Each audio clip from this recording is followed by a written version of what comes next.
Hi hello. ഇന്ന് നമുക്കൊരു ചാമ്പയ്ക്ക കൊണ്ടൊരു ചമ്മന്തി ഉണ്ടാക്കാം. അതിനാവശ്യമായ സാധനങ്ങളാണിത്.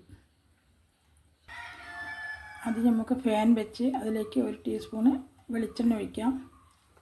അതിലേക്ക് 6 ഉണക്കമുളക്, ഒരു ചെറിയ പീസ് പുളി, ഇതൊന്ന് ഇളക്കി കൊടുത്ത ശേഷം ഇതിലേക്ക് കറിവേപ്പിൻ്റെ ഇടാം. ഇനി നമുക്ക് കുറച്ച് ചെറിയ ഉള്ളി, 2 വെളുത്തുള്ളി ഇട്ട് വയ്ക്കാം. ഇതെല്ലാം ഒന്ന് വഴന്ന് വന്നിട്ടുണ്ട്. അതിലേക്ക് ഒരു 1/2 ടീസ്പൂൺ ഉഴുന്നപ്പരിപ്പ്, അതിലേക്ക് നമുക്ക് ചാമ്പയ്ക്ക ഇട്ട് ഒന്ന് വഴറ്റിയെടുക്കാം. ഇതിനാവശ്യമായ ഉപ്പിട്ട് കൊടുക്കാം.